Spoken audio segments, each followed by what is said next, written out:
সোমবার বাংলা মোটর কেন্দ্রীয় কার্যালয় থেকে বিজয় দিবসের র্যালির আয়োজন করে জাতীয় নাগরিক কমিটি। এতে অংশ নেয় ঢাকা মহানগরীর বিভিন্ন থানা কমিটির সদস্যরা। র্যালিটি শাহবাগ, কাঁটাবন, পলাশী চত্বর, শহীদ মিনার ঘুরে শাহবাগে এসে শেষ হয়। এ সময় নাগরিক কমিটির মুখ্য সংগঠক সার্জিস আলম বলেন, আওয়ামী লীগ মুজিববাদ প্রতিষ্ঠা করতে গিয়ে মানুষকে দাসে পরিণত করতে চেয়েছিল।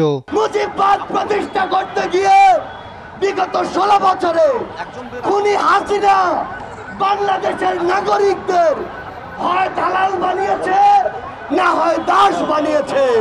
বাংলাদেশের বিজয় দিবসে ভারতের প্রধানমন্ত্রী নরেন্দ্র মোদীর বিতর্কিত বক্তব্যের তীব্র প্রতিবাদ জানান নাগরিক কমিটির সদস্য সচিব আক্তার হোসেন। আমরা অন্তর্বর্তীকালীন সরকারকে আহ্বান করব, অতি দ্রুত ভারতের প্রধানমন্ত্রীর এমন বক্তব্যের প্রতিবাদ করতে হবে। সংক্ষিপ্ত সমাবেশে সংগঠনটির আহ্বায়ক নাসিরউদ্দিন পাটোয়ারি বলেন, খুনি আওয়ামী লীগ সদস্যদের বিচারের আগে দেশে কোনো নির্বাচন নয়। খুনি হাসিনার বিচার, আওয়ামী লীগের বিচার ছাড়া বাংলাদেশে কোনো ইলেকশন হবে না। আগামীতে যারা এই বিচারের আগে কোন ইলেকশনের পায়তারা করবে, আমরা তাদেরকে জাতীয় শত্রু এবং বেঈমান হিসেবে ধরে নিব। আগামীতে ভারতের সম্প্রসারণবাদের বিরুদ্ধে দক্ষিণ এশিয়ায় ঢাকাকেই নেতৃত্ব দিতে হবে বলে মন্তব্য করেন নাসিরউদ্দিন।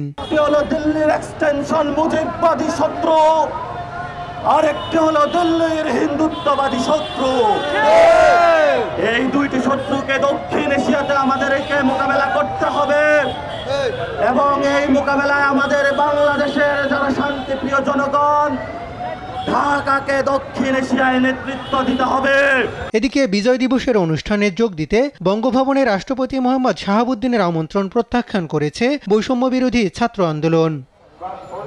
হাসান মাহমুদ, দেশ টিভি, ঢাকা।